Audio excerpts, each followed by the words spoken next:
Welcome back to The Explainer. Today, we're taking a deep dive into a place that is, honestly, a total paradox. We're talking about a state that acts as the historic, traditional anchor of the United States, but at the same time, it just pulses with the modern, frantic energy of federal power, defense spending, and booming technology. We are, of course, talking about Virginia. To really understand Virginia, we first have to look at how it saw itself and how it was seen by the rest of the world for centuries. Picture this. Back in 1662, King Charles II of England referred to his ancient colony of Virginia as one of our own dominions. And that royal stamp of approval birthed a very famous nickname, the Old Dominion. For hundreds of years, that title completely defined Virginia. It was aristocratic, deeply agricultural, and looking firmly into the past. But today, if you drop into the northern or eastern parts of this state, that 17th century reality feels incredibly jarring compared to the modern engine that's actually driving the Commonwealth. And this brilliantly illustrates exactly what I mean. $44.8 billion. Yeah, billion with a B. That staggering number represents the amount of U.S. defense contracts that flowed directly into Virginia in the 2020 fiscal year alone. We've pivoted from a society built entirely around tobacco farming to one of the most concentrated hubs of military and federal power on the planet. So how do we get from King Charles II to a $44 billion defense footprint? Well, here is our roadmap. In this explainer, we're going to trace about 17,000 years of history to figure that out. We'll start with the land and First Peoples, move through the founders and the colonial era, confront the realities of slavery and the Civil War, explore the rise of federal power, look at a drastically changing demographic state, and finish up with modern challenges. Section 1. Land and First Peoples. Virginia's origins. Let's start right at the beginning with the actual physical dirt and the original indigenous inhabitants who shaped it long before any European ships appeared on the horizon. Virginia's geography is like a giant puzzle, and this physical landscape completely dictated the state's economic and political future. Moving from east to west, you've got the Tidewater region with its rich estuaries along the Chesapeake Bay, absolutely perfect for early seaports. Then you move inland to the Piedmont foothills with their heavy clay soil. Rising up are the Blue Ridge Mountains, which eventually give way to the Ridge and Valley region, home to the incredibly fertile Shenandoah Valley. Finally, tucked away in the far southwest, you hit the Cumberland Plateau. Because of this wildly varied landscape, the state was never going to have just one single economy or culture. And long before the English ever established a foothold, this diverse land was already thriving. By the time 1607 rolled around, the Virginia Algonquian-speaking tribes had consolidated under Chief Powhatan. They controlled a massive, established network of over 150 settlements and about 15,000 people. They had complex trade routes, agriculture, the whole shebang. But tragically, the arrival of Europeans brought old-world diseases like smallpox, and an estimated 75% of the native population succumbed to those illnesses during the 17th century. It forever altered the region's human geography. Section 2. Founders and the Old Dominion, the Colonial Era. Now let's shift our focus to the arrival of the English, those brutal early colonial days, and Virginia's completely outsized role in forming the United States. Okay, let's dive into this timeline because this foundation was built on some massive milestones. In 1607, Jamestown is founded as the first permanent English colony. By 1619, we see two pivotal events happening simultaneously. The first General Assembly meets, establishing the oldest lawmaking body in North America, and in that exact same year, the first enslaved Africans are sold in Virginia. Fast forward to the Revolution, and in 1776, the Virginia Declaration of Rights is adopted, which heavily influenced the National Declaration of Independence. And finally, in 1788, Virginia ratifies the U.S. Constitution, which, by the way, was largely drafted by Virginian James Madison. Virginia quickly became known as the Mother of Presidents, churning out 4 of the first 5 U.S. presidents. But it is absolutely crucial to remember that this foundational power was built on some brutal realities. Actually, scratch the idea of easy wealth. Early Jamestown was literally a death trap. Over 80% of the first 8,000 settlers transported there died within the first 14 years from starvation and conflict. Yet the colony eventually survived by pivoting hard into a booming, labor-intensive tobacco monoculture.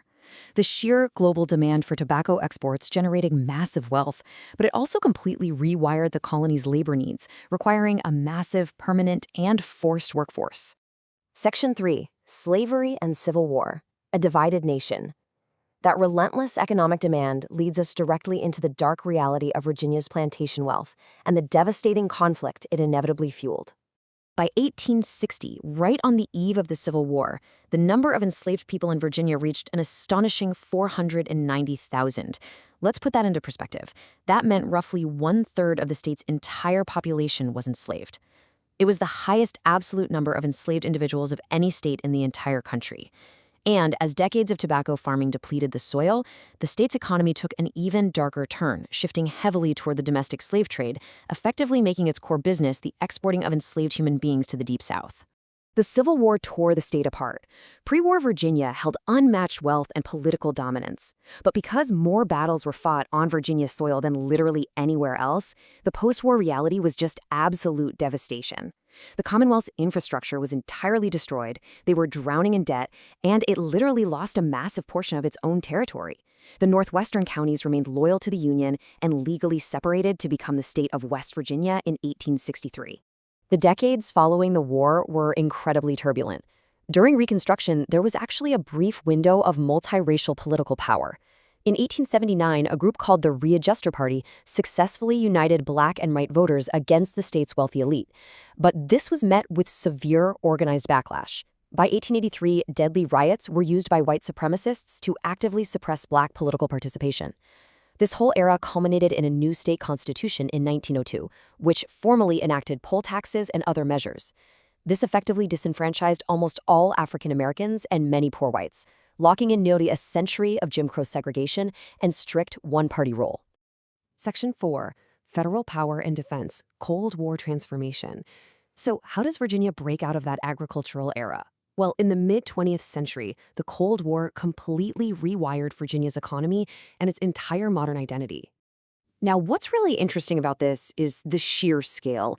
As of 2020, you've got over 125,000 active duty personnel, nearly 100,000 civilian workers, and over 25,000 reservists working directly for the Department of Defense.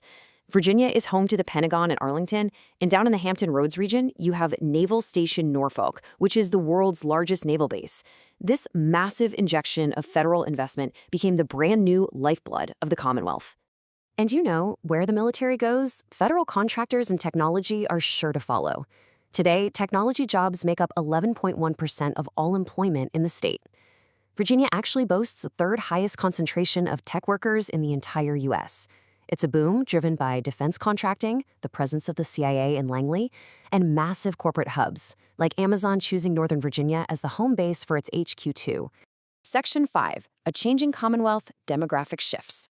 Because look, you simply cannot inject billions of federal dollars and hundreds of thousands of tech and defense jobs into a state without fundamentally altering who lives there.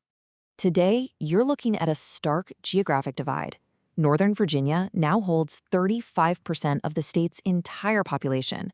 Fairfax County alone houses over 1.1 million residents. Hampton Roads also holds a massive concentration of residents, anchored by all those military ports. Meanwhile, the rural and historic agricultural areas of the state are actually seeing their population share decline, experiencing a significant outmigration toward these booming suburban and federal hubs.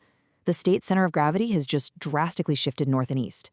And this suburban explosion completely rewrote the politics. Following the repeal of racial segregation laws in the 1960s and 70s, this massive influx of diverse, highly educated workers from all over the country moving into the suburbs finally ended a century of single-party dominance. Virginia transformed from a traditional, conservative Southern stronghold into a highly competitive two-party state, heavily influenced by the voting blocs in the sprawling Washington metropolitan area. Section 6. Modern Challenges and Tomorrow. With all of this rapid growth and demographic change, Virginia naturally finds itself right at the center of some of the most pressing national debates. Here are the modern dynamics the state is wrestling with today. First, those population shifts are ongoing, with huge growth not just up in Northern Virginia, but pushing down into Richmond as well. Second, the state has been at the absolute forefront of policy debates regarding gun control, particularly following tragic mass shootings at Virginia Tech in Blacksburg and later in Virginia Beach. And third, Virginia has been the epicenter of deep reflections on racial justice, leading to intense debate and ultimately the removal of numerous high-profile Confederate monuments. The state is actively wrestling with its heavy historical legacy right in the midst of its rapid modern growth. Which leaves us with this final thought. Virginia was the original anchor of the American South. It was the Old Dominion, but today, It's a diverse, technologically advanced powerhouse driven by federal spending and suburban sprawl. So, as Virginia continuously evolves, what does its transformation actually mean for the rest of the changing American South? Are we looking at an anomaly, or are we looking at the blueprint for the future? Thanks so much for joining me on this explainer. Keep asking questions, and I'll catch you next time.